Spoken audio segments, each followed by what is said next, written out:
Hello दोस्तों, अभिनव नाम है मेरा। स्वागत करता हूं आप सबका आपके अपने YouTube channel AKB SSC zone में। इस वीडियो के थ्रू मैं आप लोगों के लिए ज्योमेट्री चैप्टर स्टार्ट करने वाला हूं आज।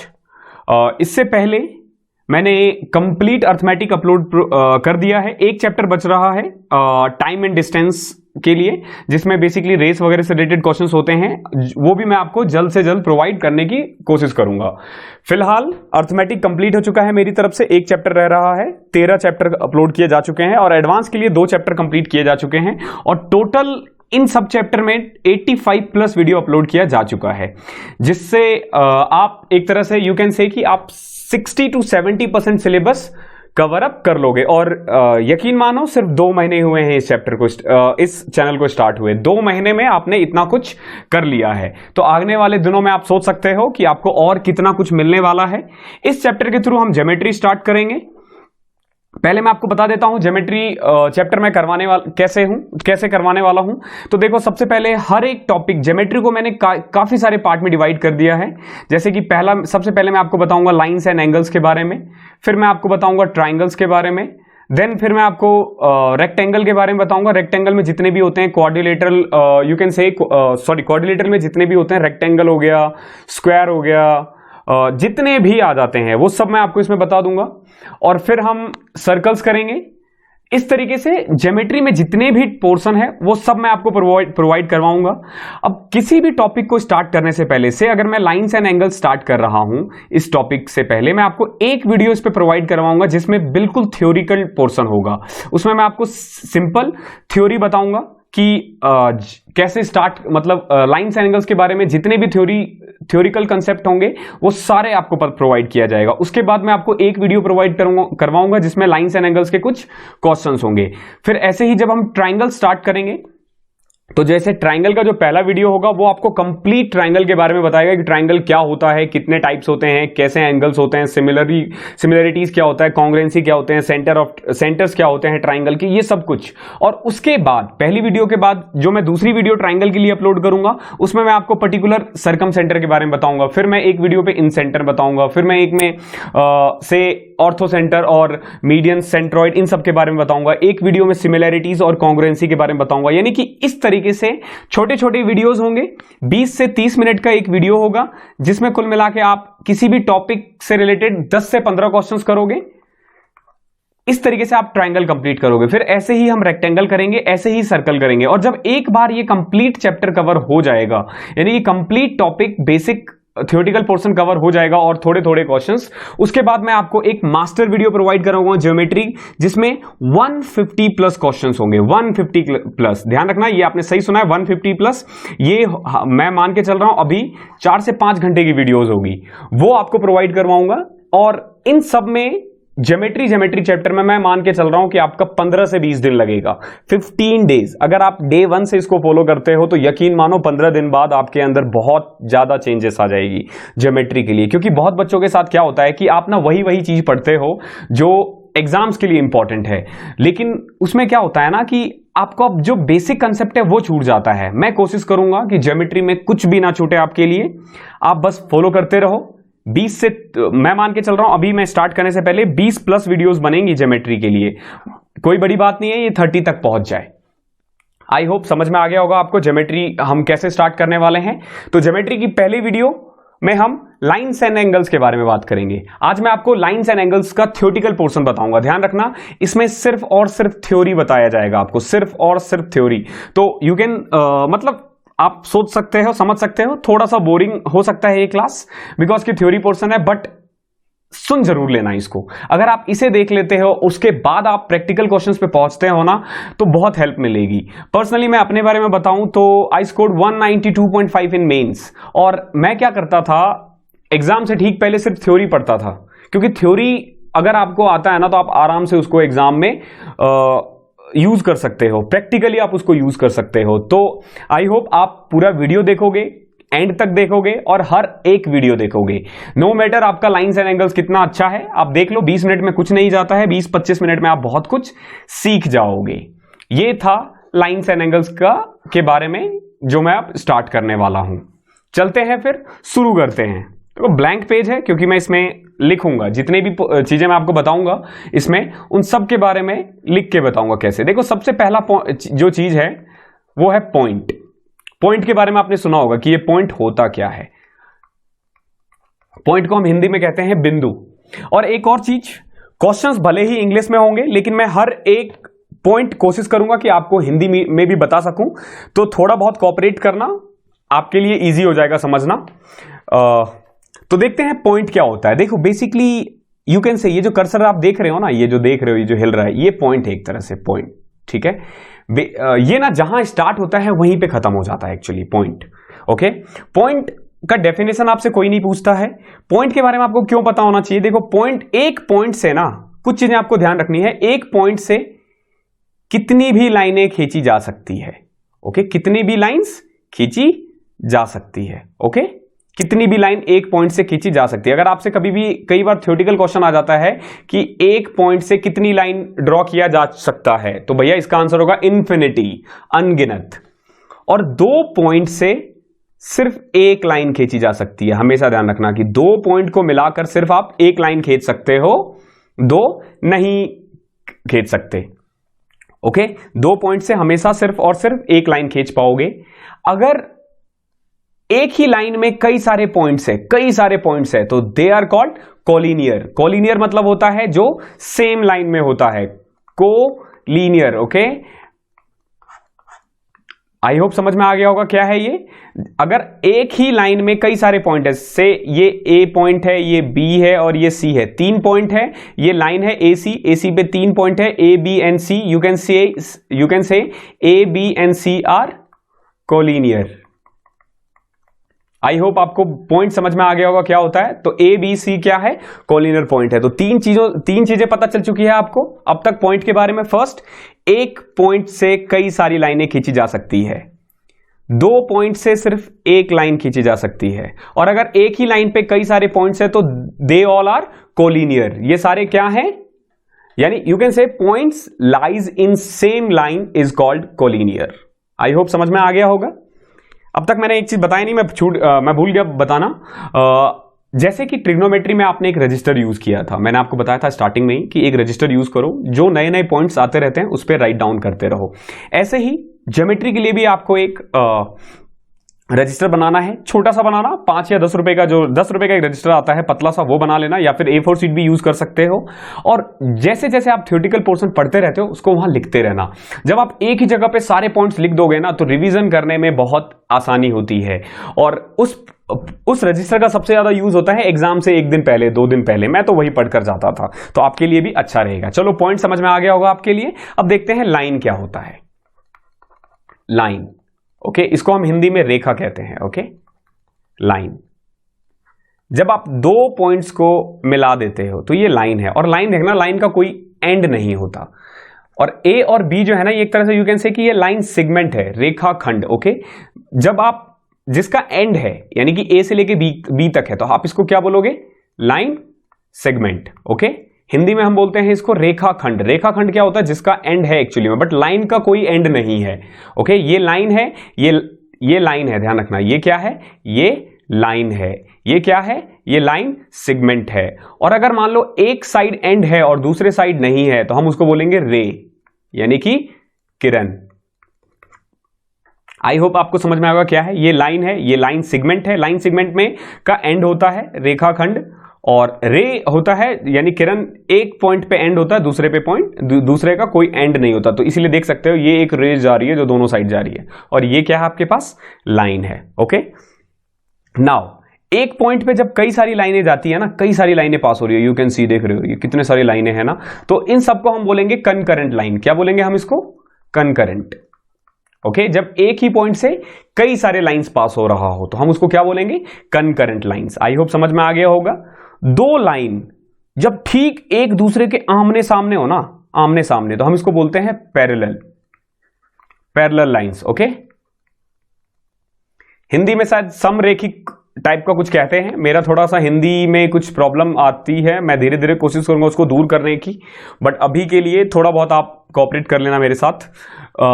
पैरेलल लाइंस, पैरेलल लाइंस क्या होता है? जब दो लाइन एक दूसरे के सामने हो, स्ट्रेट हो, बिल्कुल इन दो लाइन की खासियत क्या होती है कि इन दोनों के बीच का डिस्टेंस ना हमेशा सेम रहता है, हमेशा सेम रहता है, हमेशा।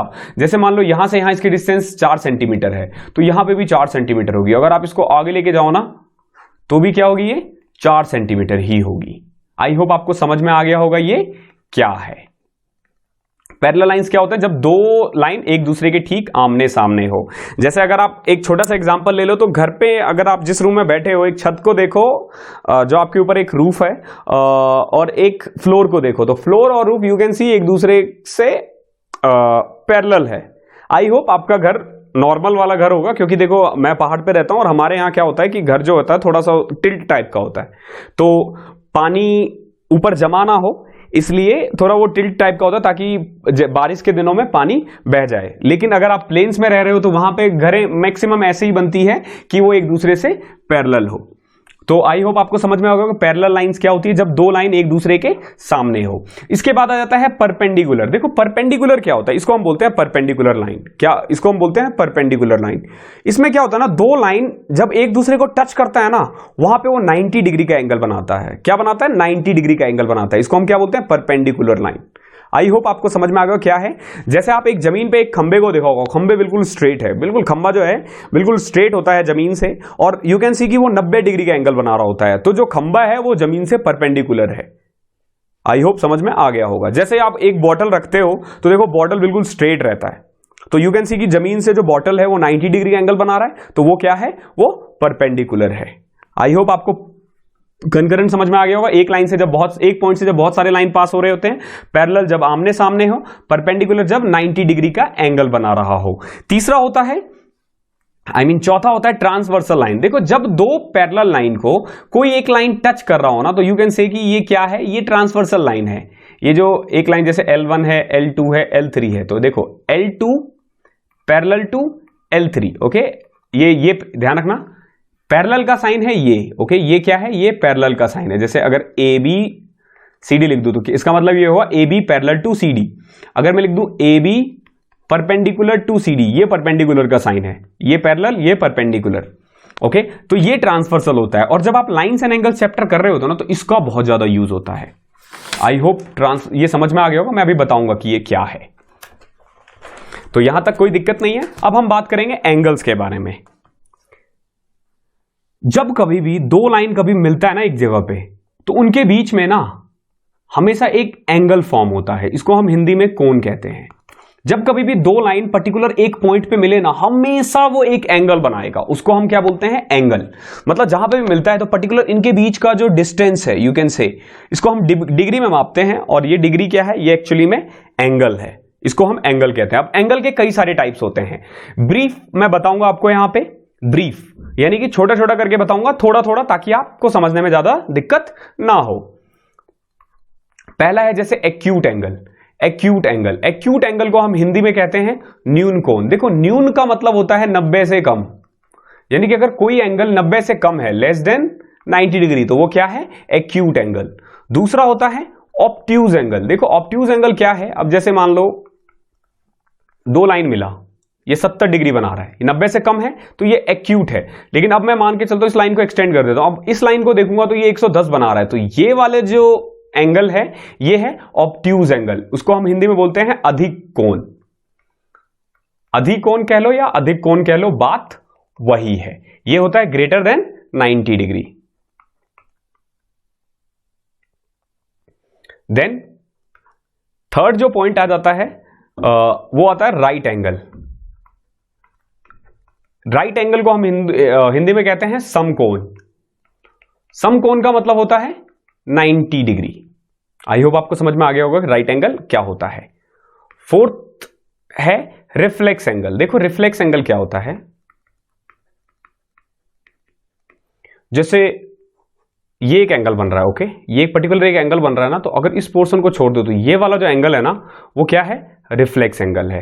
तो जब कभी भी आपको कोई किसी भी एंगल का रिफ्लेक्स एंगल निकालना हो ना, तो 360 माइनस वो वाला एंगल कर देना। यानी कि जैसे ये 70 है, तो 70 का रिफ्लेक्स एंगल क्या हो जाएगा, 290। तो हमने क्या किया, 360 में से सिंपल एंगल को माइनस कर दिया है। पांचवा पॉइंट है कॉम्प्लीमेंट्री एंगल।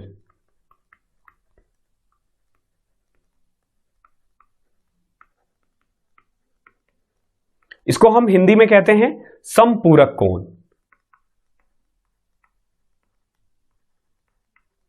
आई होप आप लोग लिख रहे हो एक जगह पे। जब दो एंगल का सम 90 डिग्री हो तो हम उसको बोलते हैं कॉम्प्लीमेंट्री एंगल। ध्यान रखना, जब दो एंगल का सम 90 हो, और अगर दो एंगल का सम 180 हो तो हम उसको बोलते हैं सप्लीमेंट्री। सप्लीमेंट्री एंगल बोलते हैं उसको हम, यानी कि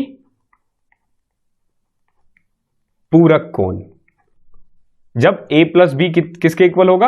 180 के इक्वल। आई होप समझ में आ गया होगा। इस 8 पॉइंट को मैं एक बार दोहरा रहा हूं, फिर आगे हम करेंगे। देखो, acute angle less than 90, obtuse angle greater than 90, right angle equal to 90, reflex angle 360 minus angle, जो भी एंगल है अगर आप उसको 360 में से घटा दोगे तो वो रिफ्लेक्स एंगल बन जाएगा। कॉम्प्लीमेंट्री एंगल होता है जब दो एंगल का सम 90 हो, और सप्लीमेंट्री एंगल होता है जब दो एंगल का सम 180 हो। इसे मैं रफ कर रहा हूं। 9th पॉइंट देखो क्या है। 9th होता है एडजेसेंट एंगल।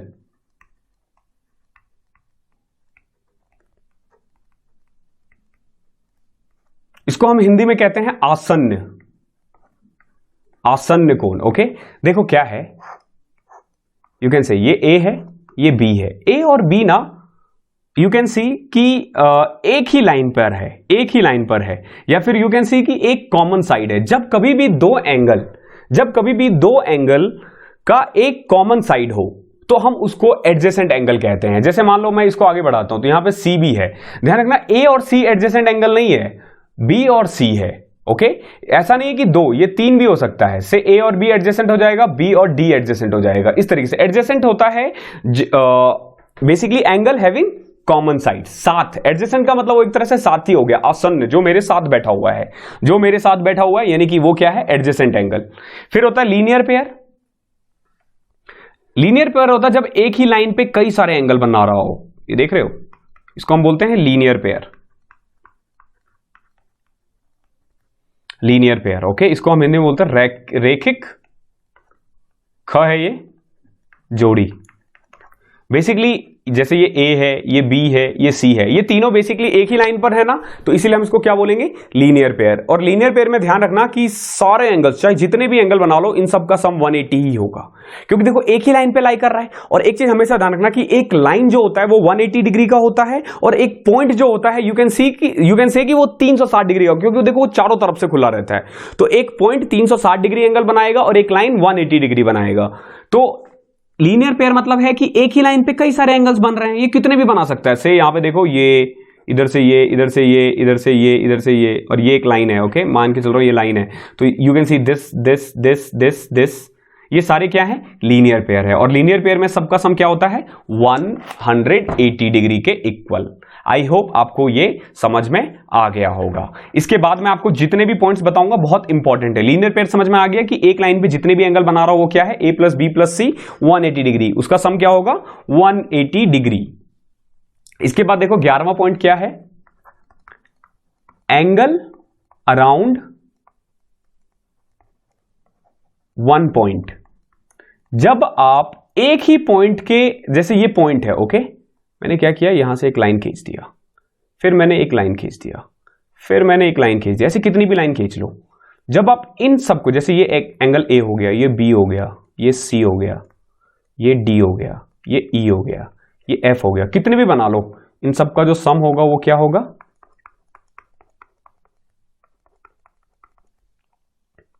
360 डिग्री। हमेशा ध्यान रखना, एंगल्स अराउंड वन पॉइंट क्या होता है? 360 डिग्री। इसके बाद देखो, इसी से एक पॉइंट निकलेगा आपका अपोजिट एंगल,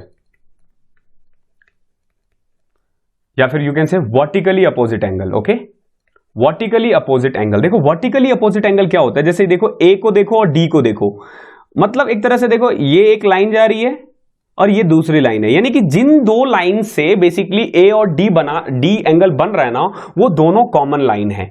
यानी कि अगर दो कॉमन लाइन से दो अलग अलग एंगल बनता है तो हम उसको बोलते हैं वर्टिकली अपोजिट एंगल। जैसे ए और डी है, ए और डी है, सी और एफ है, बी और ई है, और इन सब की खासियत क्या होती है कि ये सब इक्वल होते हैं, यानी कि vertically opposite angles are equal. ये चीजें आपको ध्यान रखनी है। Vertically opposite angles are equal, ध्यान रखना इस चीज को। ये क्या है, 2 पॉइंट बता दिए मैंने। 11वां पॉइंट क्या था, एंगल अराउंड 1 पॉइंट। एक पॉइंट पे आप कितने भी एंगल खींच लो, सबका सम कितना होगा, 360 डिग्री। और वर्टिकली अपोजिट क्या होता है, जब आमने सामने हो। बेसिकली कोशिश करो कि देखकर ही समझ में आ जाए, ज्यादा थ्योरी में घुसना ही नहीं है। जितना कम थ्योरी उतना ज्यादा समझ में आएगा। हालांकि देखो ज्योमेट्री में अगर थ्योरी के बारे में बात करें तो आप पढ़ते रह जाओगे, ज्योमेट्री खत्म नहीं होगा। अगला देखो 13 पॉइंट, हम बोलते हैं इसको करस्पॉन्डिंग एंगल। देखो करस्पॉन्डिंग एंगल क्या होता है,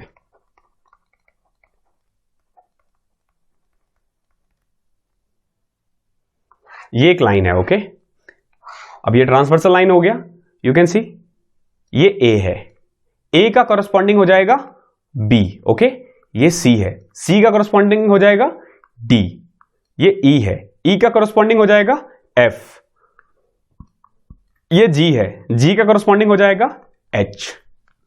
आई होप समझ में आ गया करस्पॉन्डिंग क्या है, ए बी, ओके, ई और एफ, डी और सी, जी और H, okay. And corresponding angles are equal. ये चीज ध्यान रखना, करस्पॉन्डिंग एंगल क्या होता है, इक्वल होता है। यानी कि अगर ए बी के इक्वल होगा, डी सी के इक्वल होगा, ई एफ के इक्वल होगा, जी एच के इक्वल होगा, तो करस्पॉन्डिंग एंगल्स आर इक्वल। ये था आपका 13 पॉइंट। 14 देखो, इसी से बनता है एक्सटीरियर एंगल। क्या होता है, जब आप दो एंगल्स होते हैं, एक होते हैं इंटीरियर एंगल और एक होता है एक्सटीरियर एंगल। स्पेलिंग इग्नोर करना अगर गलत हो जाता है कहीं पे, तो मेरी इंग्लिश थोड़ी खराब है। तो देखो इंटीरियर एंगल क्या होता है, जैसे ए है, ई है, जी है और सी है, यू कैन सी ये दोनों लाइन के बीच में लाई कर रहा है। तो ए हो गया, ई हो गया, सी हो गया, जी हो गया, ये क्या है, इंटीरियर एंगल्स हो गए, ओके। और एक्सटीरियर एंगल क्या होगा, बी डी एच और एफ, बी डी एच और एफ, ये क्या है, एक्सटीरियर एंगल है। आई होप समझ में आ गया होगा इंटीरियर क्या होता है और एक्सटीरियर क्या होता है। अब नाउ ई और सी, 16 पॉइंट देखना और लास्ट पॉइंट है ये, हम इसको बोलते हैं ऑल्टरनेट इंटीरियर एंगल, ओके। ई और सी क्या होगा, ऑल्टरनेट इंटीरियर एंगल। ए और जी क्या होगा, ऑल्टरनेट इंटीरियर एंगल। हमेशा ध्यान रखना ये चीज कि ई और ए ऑल्टरनेट, सॉरी ई और सी ऑल्टरनेट इंटीरियर एंगल हो गया, और ए और जी ये भी क्या हो गया, ऑल्टरनेट इंटीरियर एंगल, ओके। तो इसका सम क्या होता है, सॉरी ये इक्वल होते हैं, alternate interior angles are equal in degree. ध्यान रखना ये चीज। आई होप आपको ये समझ में आ गया होगा क्या होता है ऑल्टरनेट इंटीरियर एंगल। अब अगर आपने ये वीडियो पूरा देख लिया है तो अब जो मैं आपको वीडियो प्रोवाइड करवाऊंगा उसमें बेसिकली लाइंस एंड एंगल्स के बारे में हम बात करेंगे, और उसमें मैं लाइंस एंड एंगल्स से रिलेटेड जितने भी क्वेश्चंस हैं, जिस टाइप के भी क्वेश्चंस एग्जाम्स में आते हैं, मैं वो आपको सॉल्व करवाऊंगा। अगर आपने ये वीडियो देख ली है तो उसको समझने में ज्यादा दिक्कत नहीं आएगी। क्यों, क्योंकि इसी के बेस पे जितने भी आपने पढ़ रखा है ना कि करस्पॉन्डिंग एंगल्स इक्वल होते हैं, ऑल्टरनेट इंटीरियर एंगल इक्वल होता है, इन सब का हम वहां यूज करने वाले हैं, ओके। I hope. और एक चीज ध्यान रखना कि ई और ए ना एक तरह से इंटीरियर एंगल है, इसको हम ना इंटीरियर एंगल कहेंगे ई और ए को, और जी और सी एक तरह से इंटीरियर एंगल है। तो ए और ई जो है ना, इन दोनों का सम 180 होगा। हमेशा ध्यान रखना ए और ई का सम 180 होगा। देखो ऐसे भी, इसको हम ऐसे भी प्रूव कर सकते हैं, जैसे देखो कैसे, मैंने बताया था ये ए है और ये बी है, मैंने कहा कि ए और बी का सम 180 है। देखो इसको कैसे प्रूव कर सकते हो तुम, जैसे मान लो ये जी है, ओके। अब एक बात बताओ, ए और जी 180 है क्योंकि वो लीनियर पेयर है, एक ही लाइन पे तो बन रहा है। ये देखो ये लाइन है, लाइन पे ए और जी बन रहा है, और जो जी है ना वो इक्वल है बी के। क्यों, क्योंकि वो करस्पॉन्डिंग एंगल है, और करस्पॉन्डिंग एंगल जो होते हैं वो इक्वल होते हैं। तो जी के बदले में क्या लिख सकता हूं, बी, तो ए प्लस बी 180 के इक्वल होगा। इस तरीके से मतलब आपको ध्यान रखना है हर एक कंसेप्ट को। और अगले क्लास में मैं आपको 18 क्वेश्चंस का सॉल्यूशन प्रोवाइड करवाऊंगा। अगर आपने वो 18 क्वेश्चंस कर लिए तो लाइन्स एंड एंगल्स में कभी कोई दिक्कत नहीं आने वाली है। इस वीडियो में इतना ही था।